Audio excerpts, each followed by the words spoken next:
एक छोटे से शहर में घनश्याम नामक एक हीरे का व्यापारी रहता था। उसकी शादी को काफ़ी दिन बीत गए, परंतु उसे पिता बनने का सुख नहीं मिला। उसने पूजा पाठ करवाया, शहर के बड़े बड़े डॉक्टरों से इलाज भी करवाया, तब जाकर उसे एक बेटी हुई। उसने अपनी पत्नी को बताया कि उसकी बेटी मरी हुई पैदा हुई है और उसे गंगा किनारे बने मंदिर में छोड़ आया, क्योंकि उसे हमेशा से लड़का ही चाहिए था। घनश्याम के अनुसार बेटा वंश का कुलदीपक होता है, पिता का नाम रोशन करता है और बुढ़ापे का सहारा भी होता है। कुछ दिनों बाद घनश्याम को 2 बेटे भी हुए। बच्चे अभी छोटे थे, तभी उसकी पत्नी का भी देहांत हो गया। फिर उसने अपने दोनों बेटों का लालन पालन किया, पढ़ाया लिखाया। समय बीतता रहा और उसके दोनों बेटे बड़े हो गए। वे दोनों पढ़ाई पूरी कर नौकरी भी करने लगे। दोनों की शादी हो गई। शादी होने के बाद भी सब एक साथ ही रहते थे। कुछ साल एक साथ खुशी से बीते, लेकिन बाद में दोनों भाई एक दूसरे से झगड़ा करने लगे। दोनों बहुएं भी छोटी छोटी बातों पर एक दूसरे से झगड़ने लगे। रोज रोज के झगड़ों को समाप्त करने के लिए दोनों ने अलग रहने का फैसला लिया।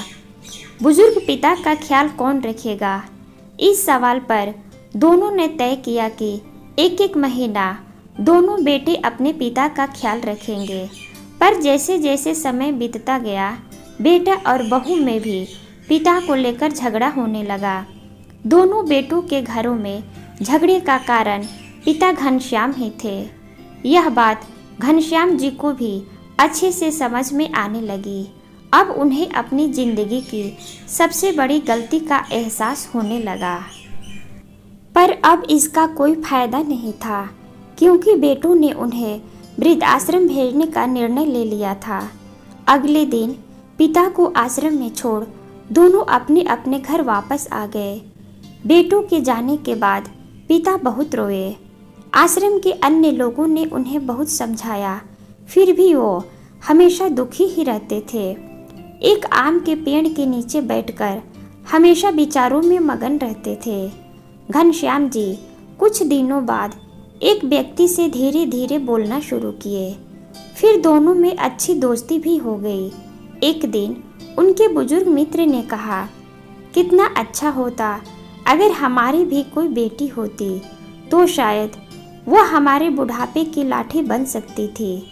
देखो, हमारे वृद्धाश्रम के मालिक कितने सौभाग्यशाली हैं। उनकी इकलौती बेटी है जो अपने माता पिता से बहुत प्यार करती है और उतना ही प्यार आश्रम के हर एक व्यक्ति से करती है। घनश्याम जी हमेशा उस लड़की को देखते रहते थे। अब उनका मन और भी ज्यादा दुखी रहने लगा। अगले दिन वृद्धाश्रम में प्रोग्राम था। दोपहर में सभी लोग हॉल में एकत्रित हुए। प्रोग्राम शुरू हुआ। घनश्याम जी वहाँ पर भी उदास बैठे हुए थे। सबको लगा शायद उनकी तबीयत ठीक नहीं है, इसीलिए किसी ने कुछ नहीं पूछा। रात में आश्रम के मालिक उनके पास आए और उनके दुखी होने का कारण जानना चाहा। वृद्ध पिता फुट फुट कर रोने लगे, जैसे वो अपने मन का बहुत बड़ा बोझ हल्का करना चाहते हो। फिर उन्होंने अपने मन की बात कही, मुझे भी पहले बेटी हुई थी, पर मेरे ऊपर बेटे का नशा छाया हुआ था। मैंने अपनी बेटी को अपने ही हाथों गंगा नदी के किनारे मंदिर में छोड़ आया। उसी गलती का फल भुगत रहा हो। जब मैंने आपको आपकी बेटी के साथ देखा, तभी से मुझे समझ में आ गया कि बेटियां इतनी प्यारी क्यों होती है। अगर आज मेरी भी बेटी मेरे साथ होती, तो शायद आज मैं भी वृद्धाश्रम में नहीं रहता। आज मैं अपने ही किए गए पापों की सजा भुगत रहा हूँ। घनश्याम जी की सारी बातें सुन आश्रम के मालिक ने कहा कि वो मेरी सगी बेटी नहीं है, बल्कि मुझे नदी के किनारे मिली थी। मैं इसे घर ले आया। मैं और मेरी पत्नी इसे बहुत प्यार करते हैं और इतना ही प्यार वो हम लोगों से करती है।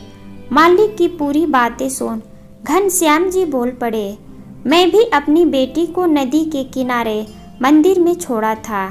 क्या तुम अपनी बेटी की पहचान बता सकते हो? तब पिता ने कहा, हाँ। उसके बाएं पैर की एक अंगुली ज्यादा थी और दाएं हाथ के अंगूठे में तिल का निशान था। जवाब सुनकर आश्रम के मालिक को विश्वास हो गया कि खुशी उसी की बेटी है। तभी वहाँ पर खुशी भी आ जाती है। वह उन दोनों की बातें सुन ली थी। पिताजी, आपने जो कुछ मेरे बारे में कहा सुनकर मुझे बहुत दुख हुआ।